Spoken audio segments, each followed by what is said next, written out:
More time. There it goes. We're live. Awesome. Welcome, guys, to another awesome episode of Photography Marketing Mastermind by the Numbers. I've got a really special guest. We've been talking each other's ear off already in the pre-call. You guys are going to learn some amazing tactics. We haven't had an expert in high school senior photography yet on the show, so I'm super excited. It's actually where I cut my teeth when I was just getting started. It's got me all reinvigorated about why I fell in love with this industry over 10 years ago myself. I'm just super excited to jump in. So let me introduce you to Renee Bowen. Welcome to the show. Hi, thanks so much for having me. Really happy to be here. Guys, Renee is crushing it. You are based out on the West Coast, right? I am. Suburb of Los Angeles, basically. Santa Clarita, which it is really a place like Santa Clarita Diet, the show. It really does exist. They actually shoot it right down the street from me. So that's so funny. I know, it's weird. You and I have some other media diet things we want to talk about in a minute. But guys, today in the call, there's so many things that I think you guys are going to get a kick out of. We're going to talk about, number one, how demand for high school senior portraits is starting to kind of fall out. And we're seeing it happen in different parts of the country. And when we say how it's decreasing, the demand is how senior portraits are delivered today. And Renee has some amazing ideas and concepts that when you adjust for the change, you can actually go back to some growth and some excitement. So there's some really good tactics you guys can use to prepare for, I don't want to be too dire about it, but for the impending dip, right? If we don't adjust, if you don't innovate, you die, right? So yes. Renee's going to share some awesome tactics there. We're going to talk about how she's merging this idea of personal branding photography with her high school senior portraits clients and brand. Something I've never seen done. I've seen both of them separate as one of the kind of most exciting niches of photography I like talking about. So the fact that Renee's combining both is super exciting. And then finally, she's got some amazing creative ways she's using sticky albums and sticky folios as like educational resources and as additional product upgrades to her existing clients. So I'm going to show you guys examples of all of that. You're going to learn all of those things today. I'm going to play the intro, and then we are going to run Renee through our top 3 questions to kick the show off.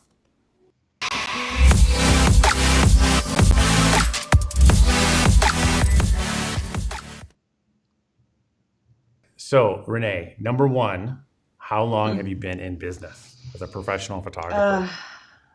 For a very, very long time, but seniors specifically, like 13 years. Yeah. But I shot film, so that shows my age. I shot film before it was really cool again. So it was our only option. Just as a quick reminder to everybody who does watch live, if you click the link to give Ecamm permission, I can bring your question into the show. So if you have questions at any time, additional ones for Renee, please drop them in the comments. So question number 2, how many sessions did you shoot last year? I like to keep it around 50. Yeah. So I think last year was like 55-ish. Yeah. And primarily in the high school Seniors. Senior. Yep. Yeah. Awesome. Yeah. That's mostly what I shoot. That's huge. And then ballpark, what is your average sale per client? Usually it's about 3,500 at this point. I've had, average it out about 35. Yeah. Cool. Congratulations. That is huge. I think as you talked earlier in the pre-call, in a lot of ways, you created a market in a place. I've talked to many photographers on the West Coast and a lot of cities out there. There really has never been a demand for high school senior portraits the way it traditionally has on the East and Central coasts, et cetera. So you kind of just created it. Want to go back and start there and just how you created this market out of nothing? Yeah, it was really interesting because I'm originally from Louisiana. So, and I have photographer friends all over the country. So I knew, senior photography was something I knew about and I saw other people doing in the Midwest. But again, like no one was really shooting anything like this, like the way that I wanted to shoot them, very, fashion based and more of an experience and all this stuff. And, I was shooting, some families and some events, and I loved photography. I mean, I have a degree in psychology. So I found photography later in my life, even though I shot as a kid because my dad's a photographer. So I kind of grew up shooting photography and like just never really seeing that as an option as a career, right? But then I started creating that little like career for me, this little part-time gig, when my kids were little. And then in about 2007 is when I had this kind of epiphany of why is no one shooting high school seniors here? Like we live in the best place for it. There is year-round amazing weather. I can shoot outside wherever I want. We've got beaches. Why is this not happening? So that's, I kind of, I always love a good challenge. So I decided that, instead of thinking, oh, no one's doing it, how am I going to do it? I was like, this is a great opportunity because no one's doing it. So I just kind of started it from nothing, and it just took off. And actually, one of the first shoot I ever did was with 3 high school senior girls, and I shot it in very lifestyle-based images. I took them to a cafe, and this was back in like 2007, early 2008. I took pictures of them hanging out, drinking sodas, doing the things, and people were like, "What is this? What is this?" These are not high school senior portraits. These are not the portraits that I had. Yeah. Right. Yeah. And it was like not your mom's senior portraits kind of thing. Totally. And so, I definitely would have always melded those like mom bait images. You've got to get those really nice, beautiful, tight shots. And I love those. I shot headshots on film for years because my husband's an actor. So that's what I was doing until this. So I'm always kind of go back to that like headshot mentality. I love a good tight headshot, but I love movement and life in images more than anything else. And so it's just kind of something I've always done. So it just kind of took off. Like, and now there's tons of people doing it in this area and beyond, but it really, I had to really sit down and explain, like, really get my branding tight so people can understand what was this whole thing about and why. Yeah. So, so I'm gonna put you on the spot because I love, you talked about how much you love both the art side and the business side and the marketing side. So first you saw a gap, and I think that's what excites so many entrepreneurs is you see this just a gap in the market, this opportunity. Yeah. That's like just ripe for the picking, right? And you find a product market fit where like there's a demand. When you show people this thing they didn't realize they wanted, all of a sudden there's demand for the product. But that's not it, right? It's one thing to do that first shoot. It's another thing to get some exposure of that. So what were some of the early day tactics you used, and what was your approach really to focusing time on honing this new idea, this new deliverable, but then also how did you get it marketed, get people talking about it and creating buzz? Yeah. So from the very beginning, I used the girls. I used a model team, sort of model, basically, for lack of a better word, to sort of generate the buzz.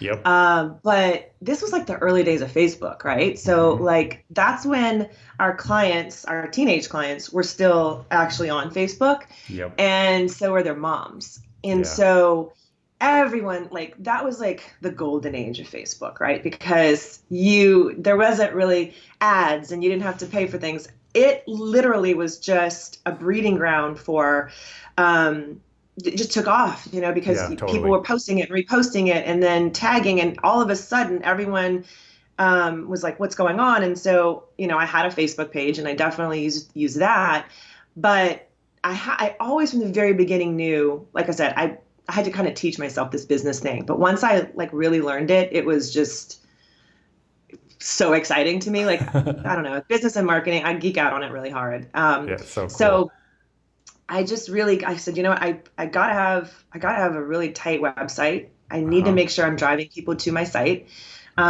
because that's what I own. because even today, people kind of don't realize that. Like, Instagram is great, but you don't own your content there and it could go away tomorrow. Mhm. So you got to get people to your site. So I've always been really big on that. I taught myself a lot of SEO stuff, and Mhm. I taught myself website, how to build and how to maintain and how to like really get it, dialed in And with SEO. So that was part of it, but yep. And it was really then so word of let's mouth. jump ahead. I love talking about like inflection points where there was a lot of photographers who were around in the heyday of like the golden age of Facebook, where I think where you and I met was at a seniors ignite event like Hmm. 5-ish years ago in San Diego, and I Yeah. remember that was almost when Facebook that the heyday of Facebook was kind of peak it Hmm. had peaked, and it's like now all of a sudden Yeah. in like Snapchat had just came out, and Yep. everybody says all of the teens are dropping off of Facebook, and all of the moms and older and grandparents and older generations are flooding into Facebook, and then all of a sudden Yes. the ads you have to pay to play, you used to post something to your wall, and everybody who subscribed to your wall would see it almost like an email newsletter, but then it Yeah. went from like everybody seeing it to nobody seeing Tanked. it unless you paid. Hmm. So how did you like react to that big, and where you're used to your leads and your marketing coming from one consistent, reliable, exciting channel, and all of a sudden that faucet like just being turned off? Well, it definitely, there were a few of us who were really kind of always, I've always been trying to think about like what's next, right? Yep. And Yep. so, I was always about like, well, where can I go from here? Like instead of seeing it as, oh God, this is the death of my business. How can I make this work for me? How can I figure this out? How can I hack that system? Yeah, I've paid for ads and, I've definitely learned a lot about Facebook ads, but that's not really the thing because more, more than anything, I got to go back to who my client is. And Mhm. so, I've always been pretty good at, really good, I think, at really identifying who my client is, understanding where they live, the language they speak. And yes, I've had to like kind of go back and redo that a few times over the last several years because they've Mhm. changed. They're really changing now. But Mhm. inherently, and in senior photography, it's a little unique because we have two clients. We have the parent and Yeah. the senior client. Right. And now it's really cool because the parents now are Gen Xers, and that's me. So I got that dialed in, like, right. Yeah. So, but the Gen Z kids are really different. So what I always kind of came back to was like, where are my clients? Where are they living? How can I reach them? How can I speak to them? And Mhm. always just constantly thinking about how can I build that trust and those relationships, because it's always for me been about how can I add more value to this experience for them? How can I Mhm. serve them better? And for me, because I have this boutique business and I don't take on that many clients, it enables me to really foster those relationships with not only the senior, but also the parents. And my model team has always been kind of a really strong factor in that, I think, Yep. because I've always done my model teams a little bit different. And now I do it really different than most people. Mhm. But what I've really always kind of tried to focus on is creating that sense of inclusion, but also deeper relationships with people, because word of mouth has always been important, always been Yep. important. Yep. But research, especially now, shows, especially with Gen Z clients, which is our seniors like now and younger, Mhm. they rely more on word of mouth than anyone has ever in the history of marketing, basically. So, it's not just testimonials. Testimonials are great. You definitely need them. But you need other people talking organically about you to Yeah. other people. Yeah. So I And the just only way put to do that is to together build that a relationship. I put together a quick guide. I revamped some of our marketing training last month, and I came back and was revisiting some of my social media kind of advice because it changes so quickly. And Mhm. I want you to push back if you disagree with any of this. But and I also didn't warn you I was going to talk about it, but I want your opinion. Okay. my argument, so what's kind of synergizing for me is I hear, not synergizing, synthesizing. Sorry, that word synergize is so bad. Okay, sorry. Big nerd. What I'm hearing is you focus most on how do I speak the language of my customer? Number one, Mm-hmm. how do I make sure that I'm speaking to them? And then secondary, how do I figure out how I speak to them where they are at on Yeah. platform and place and style, all of those things, right? And then, but at the foundation of all of it is word of mouth referrals, where you kind of optimize and get really good stuff is when you can speak directly to a stranger and Yeah. build a relationship with a stranger because of all of your testimonials, your good website, maybe a good nurturing sequence or something like that. Yes. But the foundation of it really, from when you started from zero and there was nothing like this out there, each time you started from word of mouth referral, from a model ambassador rep, whatever you want to call it, influencer program. So you're relying first on your clients to speak. They automatically know the language of their peers because that's what they are, right? So as long as you have that Exactly. foundation, then it gives you a buffer to learn it from them and build on top of it. But if we're skipping it, if you're skipping the word of mouth piece, I think a lot of our other efforts like paid Facebook ads and Yes. other things like that, they just completely fall flat. Yes. Okay, so Exactly. that's the context. Now let me go for the one controversy. So what I argue for people who feel like they're burned out with social media, with like Okay. trying to keep their finger on the pulse of every new thing, and why invest all of this energy in Instagram or Snapchat when we can probably bet that it's going to all fall flat eventually, just like Facebook did 4 or 5 years ago, right? So as Right. people get burned out, like, God, really, do I have to go learn another one? Maybe the tough love is, yeah, this is business, but B, what I argue is don't worry so much about what you post to your social, but to really encourage multiple opportunities and times and methods throughout the whole customer lifecycle to encourage both your moms or your parents and your clients to post to their social, whichever social they happen to be using. I Mm-hmm. think that Yep. one post they make themselves to their own wall or their own account or their own thing, and they maybe happen to tag you. I feel like that post is worth 10 to 100 times more than anything that you can be posting about your business to your own accounts. Is that blatant? Yeah. Do you think that's true? I do. I think, and let me kind of build upon that because I think that's a really good point. A lot of people don't realize that exact fact. Social media is supposed to be social. It's supposed to be about engagement. It's supposed to be about not just about you. And honestly, I tell the photographers that I mentor, it's not about you. It's about Yeah, them. right. Don't make it about you. And so Yep. if you're constantly like, I'm so awesome, look at what I'm shooting. Yes, we have to put content out, you know what I mean? Like to kind of have that social proof and to stay relevant and to definitely build that trust and relationship online. But what more people, especially in this genre, I think need to be doing, but across all, is engaging more with other people. And, that whole thing about the word of mouth, I mean, you want to create this brand evangelism, Mm-hmm. these loyalists who just have this trust in you. And the way to do that is to create relationships. And you can do that online.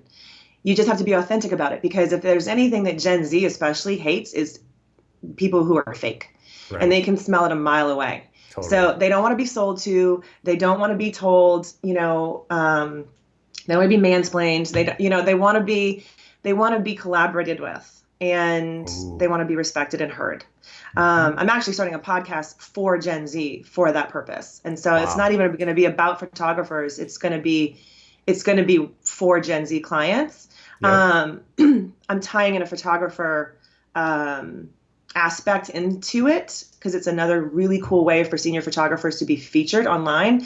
But these kids really want to tell their stories on a deep level. And that's really what we're doing is we're storytelling. Yeah. And they want storytelling images. They want things to be meaningful and to not just be, they won't plaster like a whole bunch of pictures all over their social media for the exact same reason that you just said. They're not going to just plaster, 500 gorgeous pictures that you took of them because they don't want to seem like they tried too hard to do that. And they don't want to be like making it all about themselves. But if you give them a reason and a purpose and an intention to post that, and you clearly explain to them why they're doing it, like, i.e. personal branding, then it becomes more like an organic sharing where they're sharing not just for you, but for them, and to also you're teaching them, you're kind of guiding them through that process.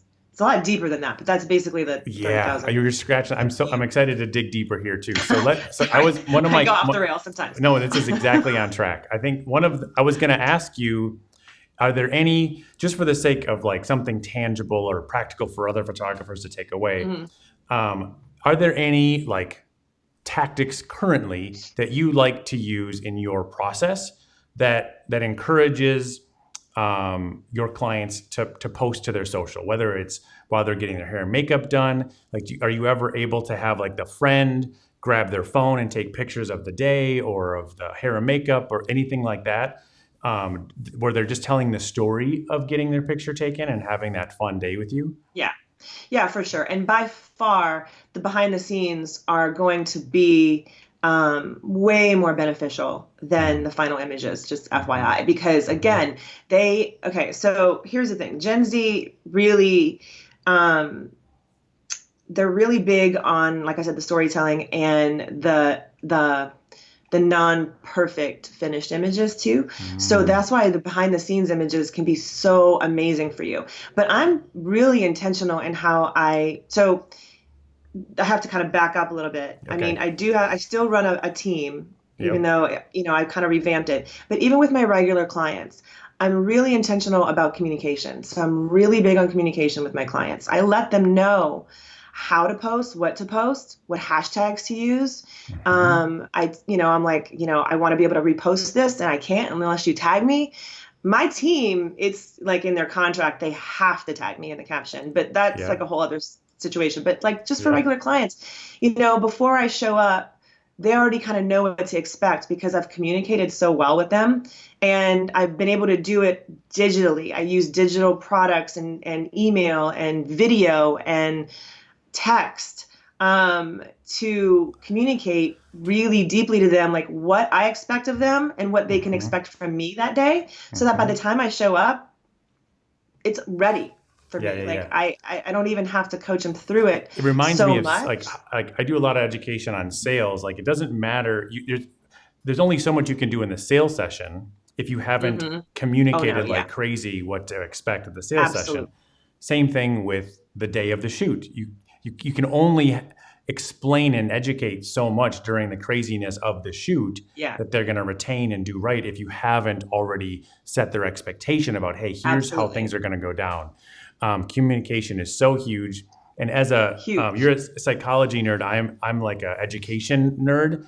There's this idea of spaced practice. Like we break things down into tiny chunks, and it's the little nuggets spread out over time. It's even the moments in between the nuggets that really help people understand and retain the things you want them to. Absolutely. So cool. One more analogy. Yes, totally. You have to say it over and over and over again. One analogy I'm seeing in this idea of so number one, getting people to post to their own social. That's the goal we're talking about, how valuable that is. That's very important, really important. So the one is communication, is setting expectations. It's when it's with your rep team, your influencer team, you get to both charge for that and still have very strict rules and expectations of how they post and tag, et cetera. But also bringing in this third layer of making it really authentic and giving them a bigger, more important reason to post so it feels more authentic. It reminds me of SEO, of how early day SEO, there was all of these tricks, right? All of Yeah. these hacks of like using these keywords here and there and blah, blah, blah, and posts just feeling like weird, and how quickly Google caught up to the tricks and how Yeah. stupid it looked and felt and read when people were obviously trying to hack Google. Like the Yeah. best SEO is just be cool and write good content that your audience cares about. And post the Similarly, images. Yes. right, with getting your clients to share on their whichever social media they happen to be using, is to give them cool opportunities to just naturally share, because it's those shares which are Yes. worth their weight in gold.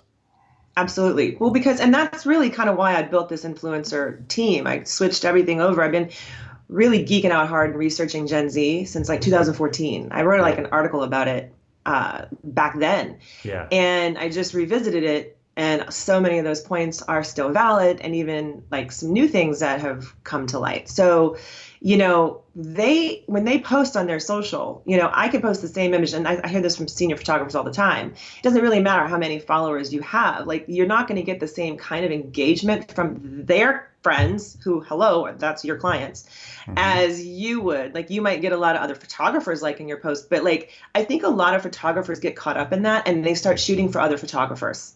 And I see a lot of that now. And I mean, like in the last 2 years, it's gotten really hardcore. So what I'm seeing across the board is like all the same images. Like, I can't even tell who shot them. There's bandwagons that people kind of jump on. I totally get it, especially if you're new, you want to like learn and do something cool. But by doing that, you're not listening to who your target client is, because you don't know. So if you're trying to like grasp at all these straws, it's like, remember when you were just starting to edit, right? So Yeah. you're trying to like figure out, oh, I want to edit like this person, or I like this person. It's like, you have to learn your style and get your branding nailed down, because you have to understand your target client and who you're talking to. If you're just trying to shoot and edit like somebody else, you're going to not be authentically attracting your target client. So that's huge.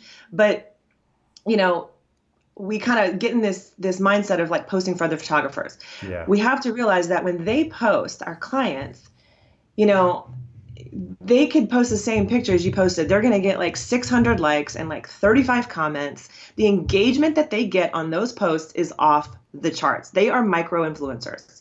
So make no mistake, your clients are micro influencers. I love it. So And if you are I not, want to like draw the line in the sand. So we've been sorry. we've been like just teasing it this whole time, but now let's just full on set the stage. Like, this is this idea that's overlapping with Gen Z, and this new idea, instead of calling it a rep, a model, ambassador, or whatever this is, you are calling it an influencer program, because that's what they are. And Yes, they know what to be an influencer is something a lot of they these kids are understand that. aspiring. They definitely understand it, and it's what they want to be. And ironically, it's what they They definitely are. already traditionally, that's what they are. When we look back, that's what traditional rep programs were, as influencers, Yes. right? And Yep. now we're just naming it and being authentic and transparent with all of it. Okay, so let's start. I think let's go in this order. We'll weave all the way around, of course, but let's go. I want to hear your distinctions between Gen, what is it, millennials versus Gen Yeah. Z. What's Okay. different? What are the big So shifts happening there? millennials have been our clients for a while. Like when I started, they were my clients. And Gen Z really kind of started phasing in, because with every generation, there's like that middle part. There's like if you like astrology, it's like the cusp, right? So that's kind of like how I think about it. So like for Gen Xers like me, leading into millennials, there's like that xennial part. So like people born who are like in their like 30 to like 33 or 34 right now, they would be like in between Gen Xers and millennials. So they're not quite either or. So there was kind of like that too with Gen Z for the last couple of years. Yeah. But now we're really into Gen Z, and we're going to get really, really Gen Z in the next couple of years. Like if you Yep. start looking at like the 8th, 9th graders right now, like even my kids who are 18, who are technically Gen Z, have no patience for these younger kids, because they feel so drastically different. So in a lot of ways. Yep. So millennials had boomer parents, and for the most part, and they were the first generation. I mean, a lot of people know about millennials, but like they were the first generation who got participation trophies. Like, they were the first generation who we really this level of parenting changed, right? Like drastically. Yeah. And they love the experiences. That's why this model of like senior photography that so many of us do works really well for millennials, because they really do. They wanted that experience, and they had no problem posting a ton of photos on social media It's all and about them. Yeah. making it all about them. Yeah. That's what their generation was for. They kind of helped build that part of social media. Gen Z is really different. They are cause driven. They are outspoken. They are tired of your bullshit. They are very angsty. They're a lot like Gen Xers, honestly. Like if you really look at it, because most of them have Gen X parents, but most of them, even though they kind of have that Gen X vibe and they love that retro stuff like the 90s and early 2000s, they have parents who really do inherently still care for them. And Gen X parents really do want their kids to have experiences too. So it's a very fine line. And they like stuff. Like Gen Zers like stuff. They like the experience, but they're not as tied to the experience as they are actual things. But the things have to be meaningful. So they want to be collaborative. They want to be involved. So like if we have teams, that's a great way to like attract and bring in new clients, is to invite them to help collaborate on shoots, ask them what they want to do more and more. And especially if you die in a cause, it's, that they believe in. What are some of, you mentioned that a little bit already. Give me some examples of some of the causes that you've used to kind of rally your team. Well, I always ask them, you know what I mean? Like, so, we kind of always talk about that in the beginning, and I want to feel them out and I want to make it meaningful for them. We've used a lot of it, because most of my clients tend to be girls. I do shoot some guys, but my brand is just very, it attracts more girls. So most of my clients like to do causes that support women, like we'll do, and then homeless is a huge thing, and it's really big here, actually. Our homeless population is out of control. So we've done that. We've done kind of lots of cause-driven campaigns with that kind of thing. Also, to write love on our arms is a really big one that my clients love, because mental health is a huge, huge issue for Gen Z, especially, which is great that they're having, there's like that double-edged sword, right? That it's really great, I think, that we're talking more about it and bringing more light to it. But like a lot of parents kind of get freaked out by it, because like, don't talk about they it. feel like it's a bandwagon. Yeah. Right. Oh, and yeah, triggering, but we got to trust the kids, we got to trust them a little bit more. And so we do a lot with that. A lot of my clients tend to want to do more. And of course, anything relating to animals, like anything. So, you know what I mean? Like that's always a great one.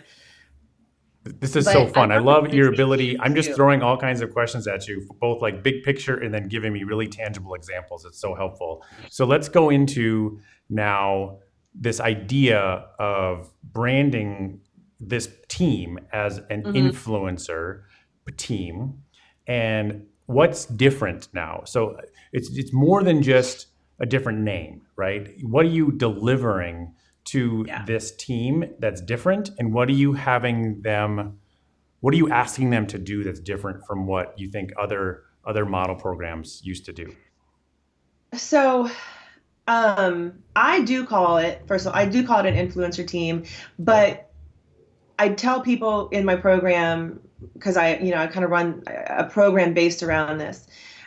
I tell people not to get really hung up on that name. Like if they don't want to change the name, if they've been using Rep Team or Ambassadors, you can still use the same name. So, I try and just get them to understand the principles behind it so that they can use it to market effectively. So what that means for me, I mean, I converted my model team over to an influencer team, mainly because And I've been seeing this for the last like 3 years or so, but the word model kind of turns them off. And it's a little limiting. And even though I told them for years, you don't have to be, interested in modeling. You don't, it's not because you want to be a model. It's just kind of the word that we use. And of course, I always was involved with the Seniors Ignite model program. So it just kind of tied seamlessly into that. But more and more, this generation is just not identifying with that. So I wanted I wanted to speak more of their language, and I wanted them to kind of understand where I was coming from. So basically, I converted it over to the, RB influencer team last year. And the way that I kind of explain it to other photographers is I give them the tools that they need. And it's all about that communication, right? So I explained to them that they're not just going to be influencers for me. And if they only have one follower, they're an influencer. But also, we do a lot of collaborative efforts. So I work with other boutiques. I work with other businesses. I always have. Yeah. That's been one of the big drivers of my business, is working with other businesses. But we called it cross marketing. It was not, it's always kind of been the same thing. But now it's like when you reframe it in that way for people, they understand a little bit more, and especially this younger generation. So, I work with a boutique now locally, just for instance, and they're like going to be influencers for that boutique as well as me. And they'll do Instagram takeovers for them, and they get perks from the boutique because of it. And so it becomes so much more valuable to everyone, not just to me or not just to my client. And I provide them with the tools. I give them a media kit if they want that. They don't have to use it, but I help them develop that. If they do want to kind of step more into this personal branding, influencer type of thing, because a lot of these girls especially have already been DM'd from companies saying, hey, we think you'd be a great fit. And a lot of that is kind of BS, and they want you to but some of it could actually be something that they could capitalize on if they had some guidance. And so that's kind of what I want to help them develop. So I've got an example of this just to kind of show people watching. I've got some good comments. Let's see, where did my menu? I moved it. Share screen. Okay. So here's an example of actually a sticky folio media kit you made for one of your clients. So this is a way, this is so cool. So not only are you embracing this idea of empowering your clients to be and just being authentic or transparent, saying like, look, you are an influencer for my company, and we're going to do some really fun like opportunities where we're partnering with other boutiques, which gets you some cool perks, because you're also you sharing it with your audience of whoever your audience is. It's incredibly valuable, and you should be compensated for it. And there's a huge opportunity here, right? And they already know what it is. Yes. And if they want to take it farther, you can even create for them their own media kit so that other potential brands they can send to other could be contacting them also. It's so different than anything that's ever been done. And like when you speak to this idea that they don't like bullshit, they like being heard and listened to, and really like spoken to at the level that they know they're capable of, or you're even empowering them to accomplish some of the stuff they're aspiring to do. Holy cow, does that help you stick out versus what is available from other photographers right now? Yeah, and we should always be thinking about what's going to help us stand out, because, as we all know, there's so many in that sea. But, more than anything, what's going to help people learn how to do that, I think, is reminding themselves and remembering that, it's not about us. It's about our clients. And what can we do to add value and lift them up? Which is why I'm so excited about this podcast. But yeah, I mean, I think that there's so many things that we could be doing. So many. That's so great. Okay, so let's see. So what is I just love partnership marketing or whatever it is. What's some good advice you have for building and finding those boutique partnerships? What gets your foot in the door with these boutiques? I mean, I think that more than anything, so many people just don't put themselves out there because they're afraid of the rejection, right? Yep. And um, you're not going to know until you try. So what I always kind of tell my students in my course is you really need to hone in on businesses. First of all, you got to make sure you know who your target client is. Yep. So you got to do that work first. You got to do that target client, ideal avatar, your why. You've got to know all of that stuff, and you really clear on it, and go deep on it. Like we go really deep on the why. Like I want people to just, go 7 levels deep on it and find out. Keep going, you're not there yet. Keep going, you're not there Mm-hmm. yet. Once you get all that in place, then you can understand who that target client is, and then you can seek out other businesses who also cater to those clients or Mm-hmm. might, and at least try to see, how you can kind of collaborate together. Because you're Yeah. not going to go to a boutique who, your client would never shop at. Mm-hmm. That's pointless. Yep. So you have to understand all of that first and be really clear on it. And honestly, that sometimes takes people like 5 years to figure out, because they think they know on a surface level, and Mm-hmm. they think they've got it, but they don't, and they can't understand why they're not booking clients, why nothing's converting, they're not getting any traction Right. online, anything, That's such a because they're good not speaking that distinction. language. I oftentimes tell people step one is stop going into partnership opportunities asking for people's help. Right. Exactly. Oh no, That's you never have to offer, right. what can I do for you? Exactly. So it's never step one. And I think people get that now. You've got to start with generosity. You got to start with how you finding creative ways you can Absolutely. help them. But what I think a really good second or third layer to that is how much easier it gets when you can effectively communicate your why, Mm-hmm, and when mm-hmm. you know it aligns with the why and the purpose associated with these other brands, Yes.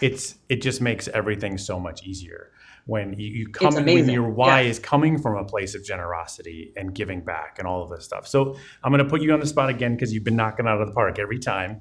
So for the listener who's on their journey of kind of, we're always discovering our deeper why, right?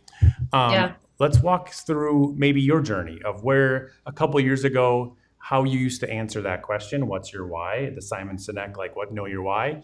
And Yeah. then walk me through where it's at for you today.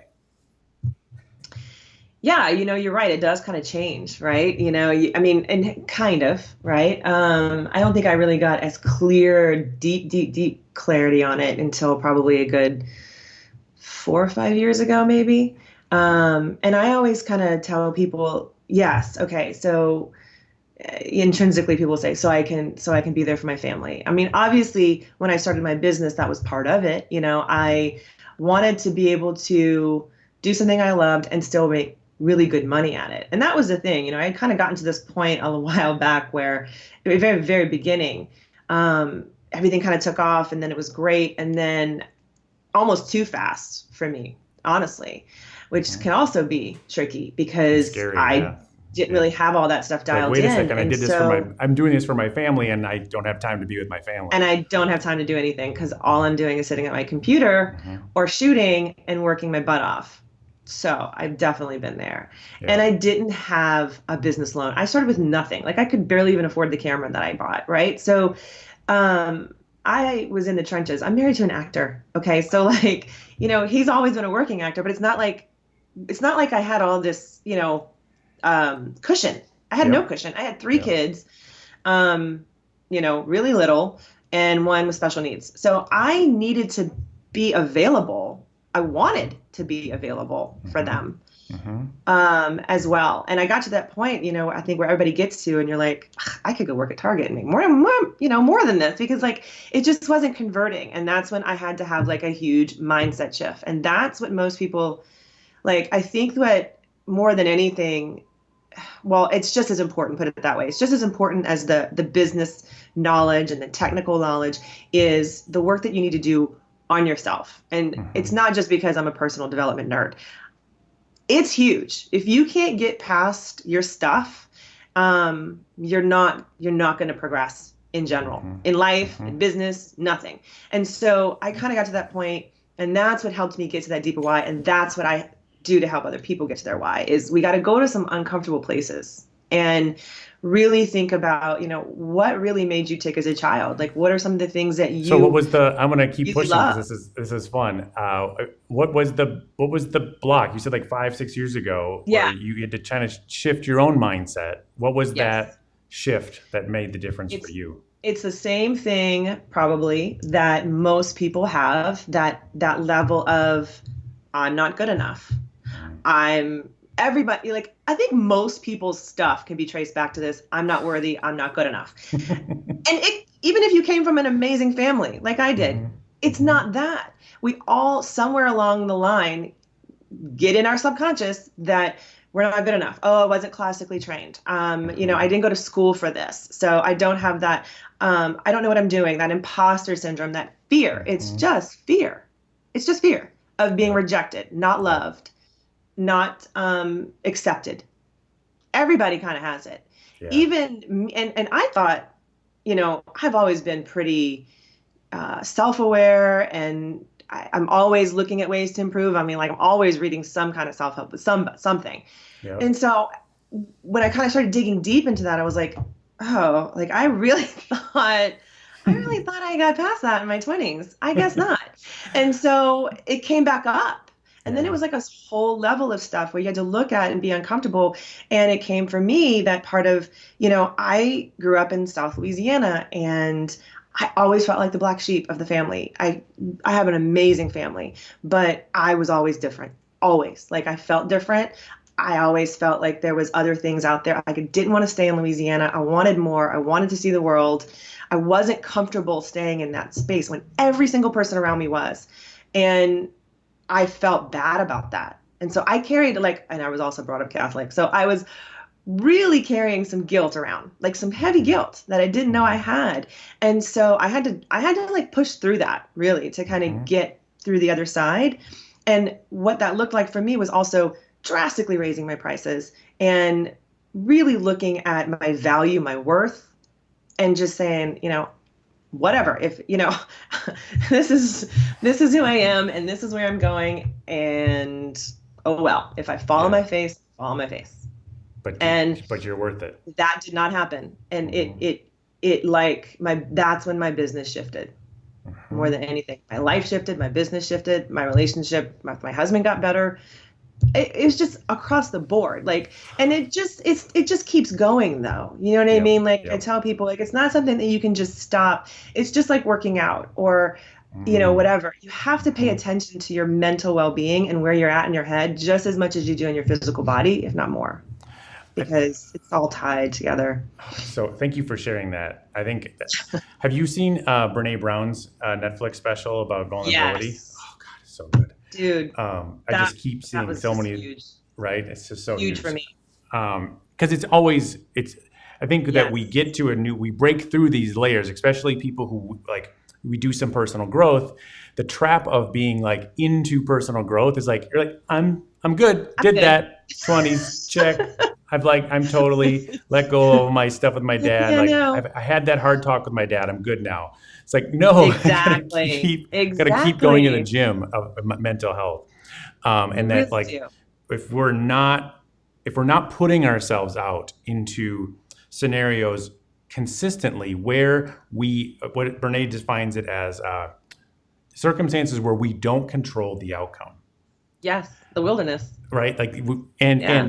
what's happened is like today we're doing things that used to be scary, but now it becomes the new comfortable, right? And then Yep. we get And you got like, to push through.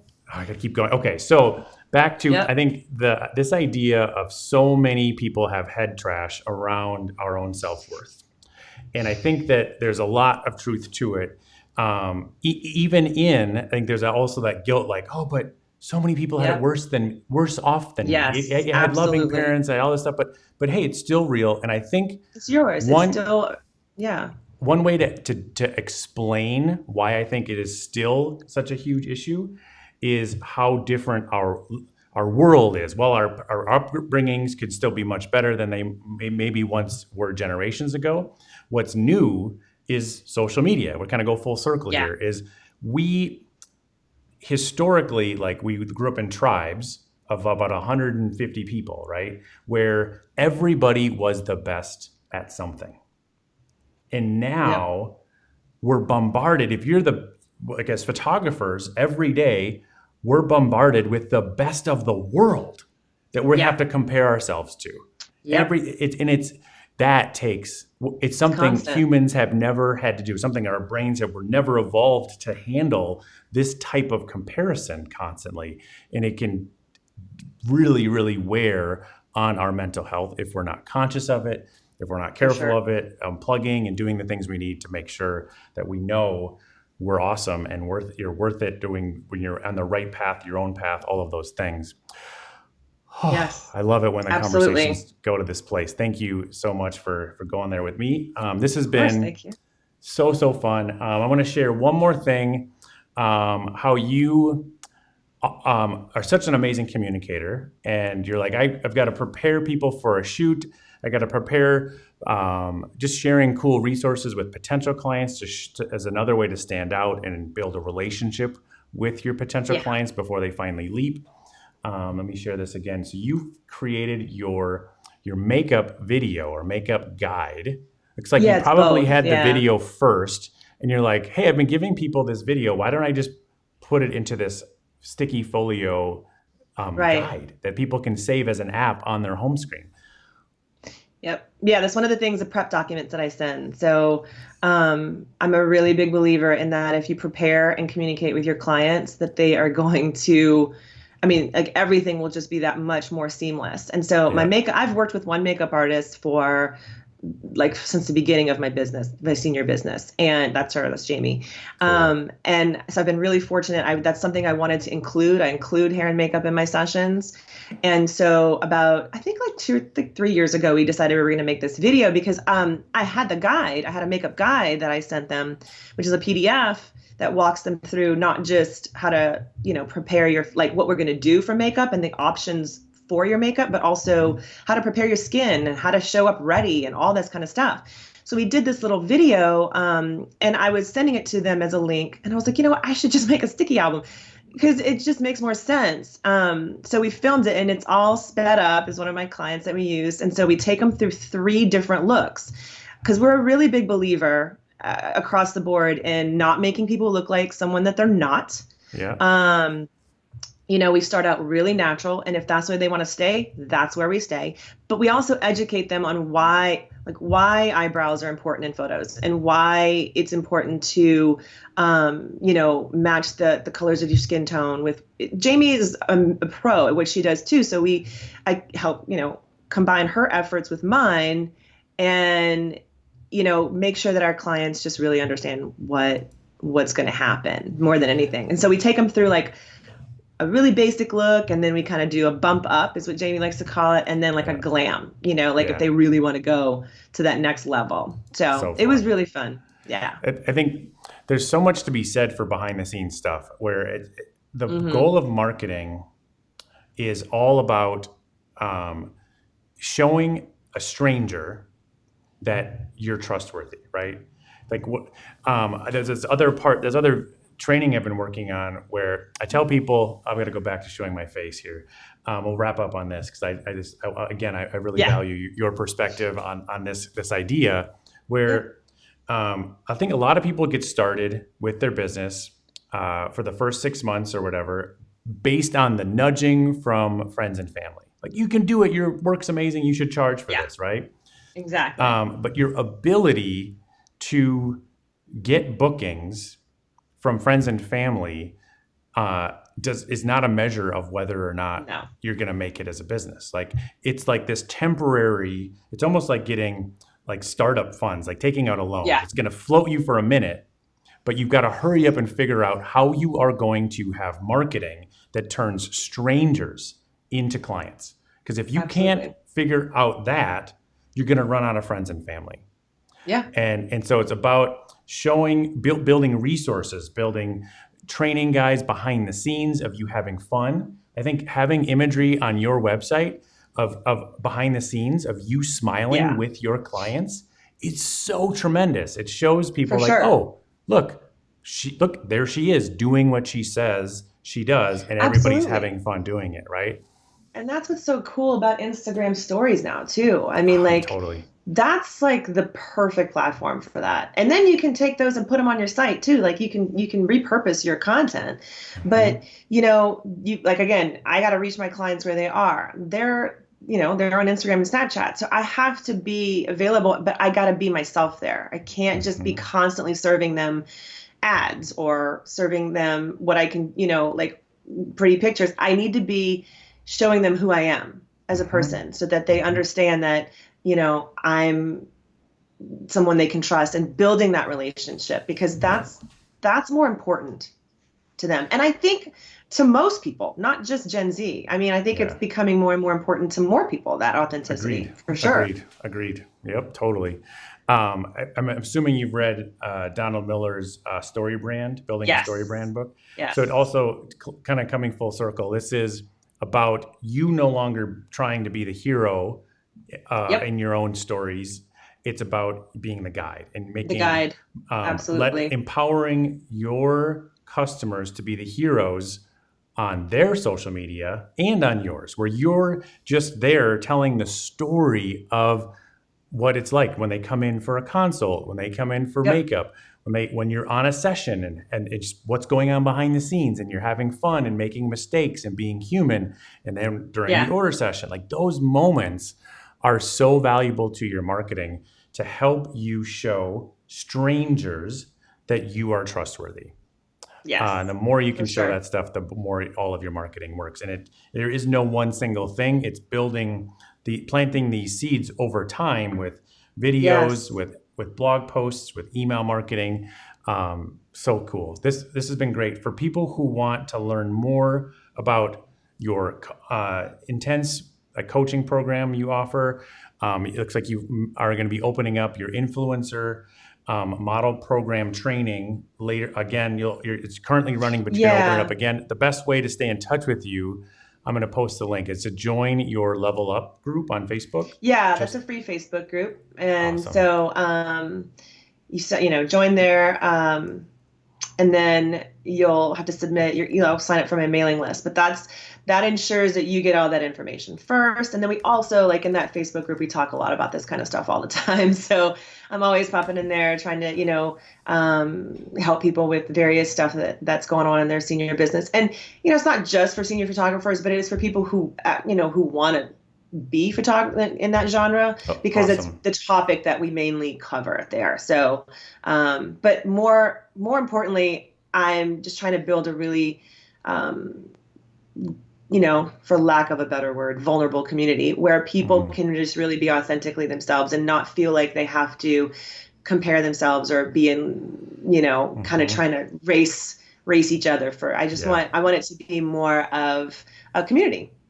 I love it. I think that as all of the negative stuff that we're all kind of figuring out on Facebook, I will say that I think that this whole private Facebook groups thing it's obvious that Facebook gets it too, right? This is where Yeah, people are they're spending building their it time now. huge Is for sure. it's flipping where it used to be, I'm on Facebook. I'm everywhere. Everybody who's Yeah. everybody. I've got 1,000 friends, and everything I do is visible to everybody.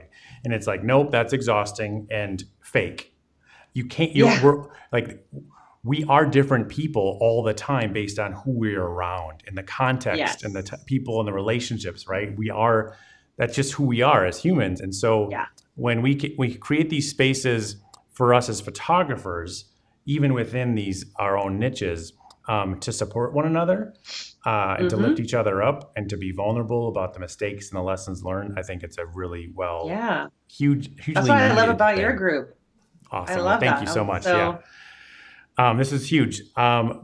Renee, I think we're going to be in touch again sometime soon. Thank you so much for everything you're doing to lift people up in our industry and your customers. It's just such a fun story to hear. Very inspiring, re-energizes me all over again with why I do what I do. So thank you. aw, thank you. Thank you so much for having Of me. This has course. been awesome. All right, guys, grab the link below. We'll still be hanging out in the comments if you got questions. Um, Renee's in the group also, so we'll be asking or answering more questions too. And we will see you in the next episode. Thanks so much, guys. Thank you.